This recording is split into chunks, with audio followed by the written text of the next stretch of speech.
Throttle body at fuel injector na magwa 100k odo, ipapalinis na nga natin yan. Yung magpas ka ng 30, doon ka na mangamba kasi may problema na injector mo, malakas na sa gas yan. Nakasama na yung pag-check ng mga brakes nito, kasama na rin yung engine cleaning, at pati na rin yung paglilinis at pagtotono ng CVT. At lahat nga niyan ay nasa isang package lang. Aalamin na rin natin kung ano-ano nga ba yung proseso ng paggagawa nila dito.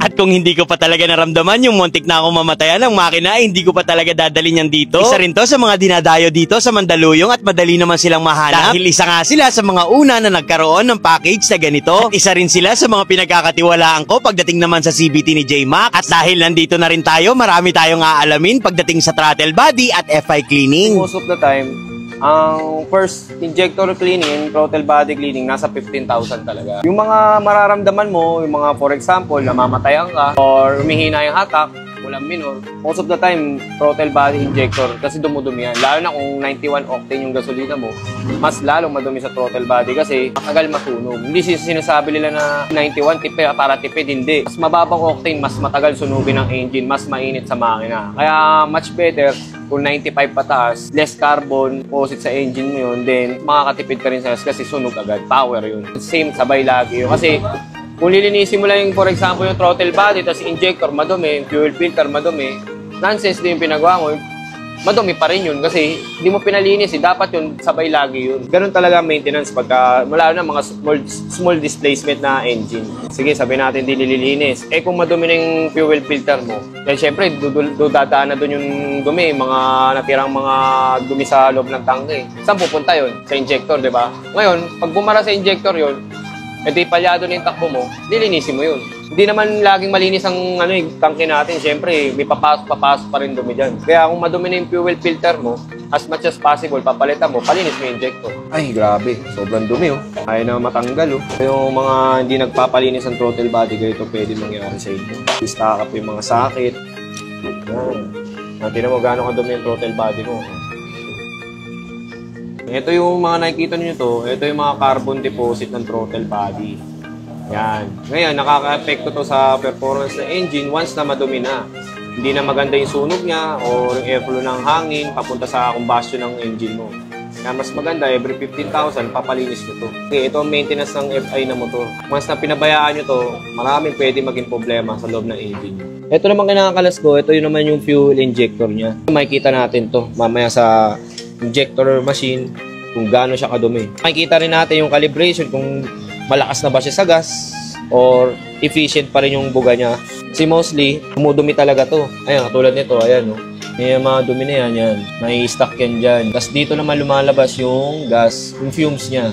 Nung pag madumi yan, nagbabara yung mga butas niya, kailangan talaga injector cleaning. Ngayon, merong mga nagsabi dyan na huwag kayo maniniwala sa hindi nililinis yung injector. Pag nilinis daw yung injector, lumalaki daw yung butas. No, mali yun. Mali yung info na yun. Yung chemical na yun, panlinis lang ng mga carbon deposit. Huwag kayo maniniwala, lalaki yung butas niyan. Ngayon, lilinisin na natin yung injector ni J-Max. Dito natin malalaman kung madumi na or accurate pa yung gas na binubuga ng injector. Dito natin siya makikita. Yan. Ngayon, may mga mode din to para makita natin kung may leak test din. Pag may tumulo dito, matik yung papalitan nyo na ng injector to. Sa leak test pa lang, doon naman natin malalaman kung may problema yung injector nyo. Yan, may leak test natin. Makikita natin yung may tutulo. Ito yung pressure niya. Ngayon, babantayan lang natin yan in 1 minute. Pag may tumulo dyan, ibig sabihin, may problema ng injector niya. Tapos na yung 1 minute, check natin kung may papatak. Kahit isang patak lang yung tumulo dito, ibig sabihin, may leak na injector nyo. Hindi na accurate yung nilalabas niyang fumes na galing sa fuel pump niya. Idling niya, ito yung idling niya. Pag nag-idle yung motor nyo, ganito yung binubuga ng injector. Yan, naka-idle kayo, ganyan yung buga niya sa loob ng engine nyo. Sirit-sirit lang. Pero once na lumakas yan, yung problema ng injector nyo.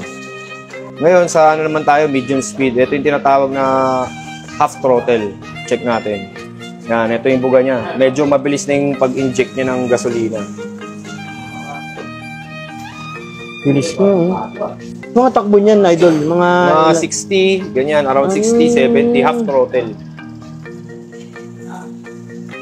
Yun pala yung pag-test niyan. Then, makikita natin dito kung ilang ml yung gas mo. Ito dito tayo magsusukat kasi dito malalaman nyo kung malakas ka na sa gas. Yung test tube na yan. Ngayon, test na natin yung number 4. Itong number 4 na ito yung high speed test. Yung full rev ka, bumabiyahe ka, hataw. Wide open throttle. Yan.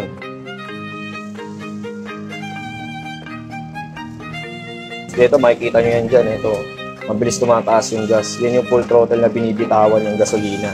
Inabot tayo ng almost 25 ml. Ngayon, tipid pa to. Ibig sabihin, okay pa yung injector niya. Pag lumagpas ka ng 30, doon ka na mangamba kasi may problema na injector mo. Malakas na sa gas yan. Kahit anong tipid mo ng throttle habit mo, malakas na kasi may problema na injector.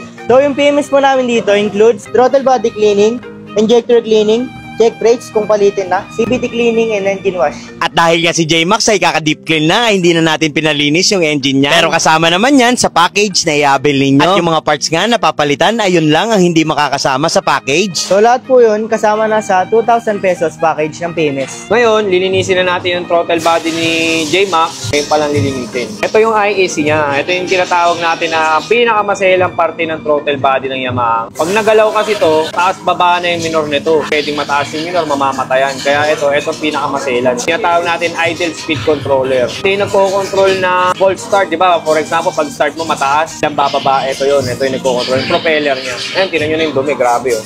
Yun yung tsaka dumi. Ano yan lang is? Carbon deposit. Ito yung nagko-control ng minor niya, yung putas na yan. Once na nadumihan yan o nagbara yan, matik yan, mamamatayan ka. Unang start, wala siyang minor. Wala siyang idle.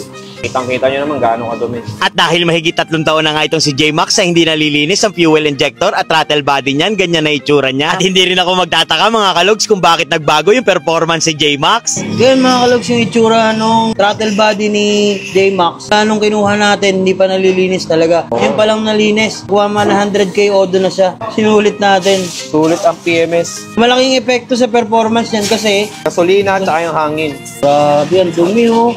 Actually, hindi nga siya carbon deposit eh. Buhangin. Buhangin Naipon na, yan. no? Buhangin yan. No? Yan oh. Mga pinong buhangin Ay yan. grabe. Naayos na natin yung throttle body, nalinis na natin lahat. Pati injector, syempre, pinalinis din na. Check naman natin ngayon yung CVT niya. After ilang buwan? 3 months. 3 months. Malinis pa rin. At dito naman ako pinaka natuwa mga kalogs. Kaya isa si Idol Brian sa mga pinagkakatiwalaan ko. Dulo. Syempre. Ang galing talaga ng setup. Mahusay talaga ang idol ko. Pagdating sa CVT mga kalogs, RJR lang by boss. Idol Brian. Dulong-dulo no? Galing. Mahusay talaga. 3 months. Isa lang gumalaw niyan. Pangalawang galaw ngayon. Palit lang tayo ng bola mga kalog. Yung last na ginawa natin tono dito kay J-Max is 10-11 yung bola. Ngayon, tatry natin mag-straight 10 tayo. Lumapat na rin naman yung belt niya dito sa pulley na bagong sinalpak natin. Ngayon, tatry natin yung 10 para mas lalo pa siyang tumaas yung RPM, gumalit pa. Kailangan kasi ng mga motor natin is RPM. Kasi pag wala kasing RPM yung motor, pag pumiga ka, pag sinuli mo yung gas, wala nang power kasi lata na yung panggilid. Kaya kailangan natin tumaas yung RPM. Para kahit anong bigat, anong ahon, kayang-kaya niya. At hindi lang basta-basta yung paglilinis nila ng CVT mga kalogs. Dahil bukod sa CVT cleaner na ginagamit nila, ay kailangan din nilang sabunin yan para mas malinis. So yung dating bola ni J-Max is 10-11. Gagawin natin ng straight 10. Ibahin natin yung set ngayon. Then, adjust tayo sa tuning washer para makita natin yung sampa ng belt. Sinek natin yung brakes. Jo, makapal pa naman. Ayan, makikita nyo yung group ng brake pad. Kasama sa PMS sa package namin. Pag-check ng brakes, lilinisin din. If ever na talagang sobrang dumi na, ilulubricate namin, re-regrease namin yung mga bracket katulad nito. May mga pole yan sa gitna. Lalagyan natin ng grasa yan para naglalaro siya. At least, nagpi-play, nagpa-function na maayos. Grasahan natin to para nagpa-function siya na maayos. Siyempre, importante sa atin yung preno, di ba? Iwas disgrasya, nandito yung buhay natin. Kaya kailangan functional yung preno natin, tsaka makapit. Okay. Alright mga kalogs, testingan na ni Idol Brian. Nagawa na rin yung brakes, throttle body, FI, CVT. Ito na, nagawa na lahat. Testing na lang tayo sa labas. Yes. Uy! Uy! Okay na. Ayos na, Sarap. sir.